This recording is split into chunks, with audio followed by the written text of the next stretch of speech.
क्या कोई बेटा इतना महान हो सकता है कि अपने अंधे माता पिता की इच्छा पूरी करने के लिए उन्हें अपने कंधों पर बिठाकर पूरी दुनिया की यात्रा पर निकल जाए? एक ऐसा बेटा जिसकी मौत पर खुद भगवान भी रो पड़े थे।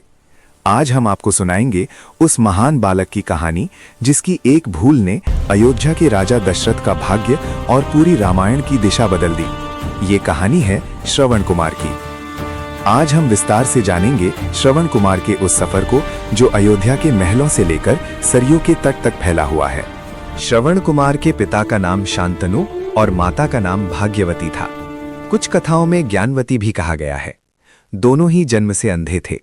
श्रवण ने अपनी आंखें खोलते ही सिर्फ सेवा करना सीखा। उन्होंने कभी अपनी सुख सुविधाओं के बारे में नहीं सोचा। उनके लिए उनके माता पिता ही ब्रह्मा, विष्णु और महेश थे।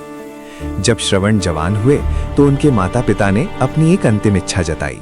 पुत्र, हमारी आयु अब ढल रही है, हमें चारों धामों की तीर्थ यात्रा करनी है। उस युग में आज की तरह बसें या ट्रेनें नहीं थीं। रास्ता ऊबड़ खाबड़ और जंगलों से भरा था। अंधे माता पिता के लिए पैदल चलना नामुमकिन था।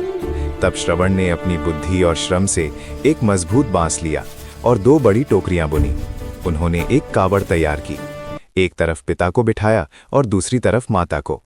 उन्होंने अपने कोमल कंधों पर उस भारी कावड़ को उठाया और निकल पड़े एक ऐसी यात्रा पर जो इतिहास बनने वाली थी। पुत्र, हमें बहुत दुख है कि हमारे कारण तुम्हें इतना कष्ट हो रहा है। श्रवण: पिताजी, ये कष्ट नहीं, मेरा सौभाग्य है। जो सुख मुझे आपकी सेवा में मिल रहा है वो स्वर्ग में भी नहीं है। यात्रा करते करते वे अयोध्या के पास सरयू नदी के किनारे पहुंचे। रात का समय था, चारों तरफ सन्नाटा था। माता पिता को प्यास लगी। श्रवण ने बड़े प्यार से उन्हें पेड़ के नीचे बिठाया और लोटा लेकर नदी की ओर चल दिए।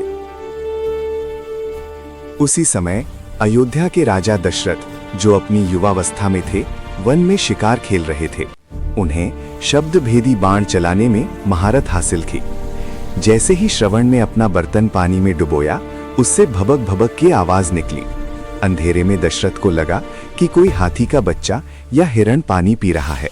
उन्होंने आव देखा न ताव और अपना घातक बाण आवाज के दिशा में छोड़ दिया। बाण सीधा श्रवण के सीने में जा लगा। जब दशरथ दौड़कर वहां पहुंचे तो उनके होश उड़ गए।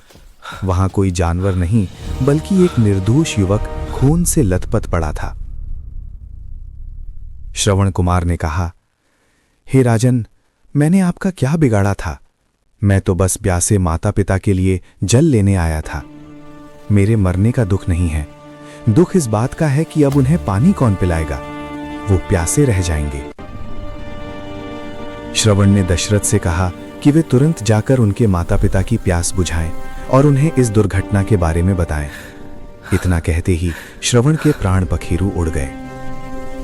दशरथ कांपते हाथों से जल लेकर उन वृद्ध दंपत्ति के पास पहुंचे। उन्होंने बिना कुछ बोले जल का पात्र आगे किया, लेकिन पिता ने पहचान लिया कि ये पदचाप उनके बेटे की नहीं है। तुम कौन हो? मेरा बेटा श्रवण कहाँ है? वो खुद क्यों नहीं आया? जब दशरथ ने रोते हुए सारी सच्चाई बताई तो बूढ़े माता पिता पर दुखों का पहाड़ टूट पड़ा। उन्होंने जल पीने से मना कर दिया और राजा दशरथ को एक ऐसा श्राप दिया जिसने दशरथ के कुल का अंत तय कर दिया। जिस प्रकार हम अपने पुत्र के वियोग में तड़पकर अपने प्राण त्याग रहे हैं, राजन, तुम भी एक दिन अपने पुत्र के वियोग में ही मरोगे।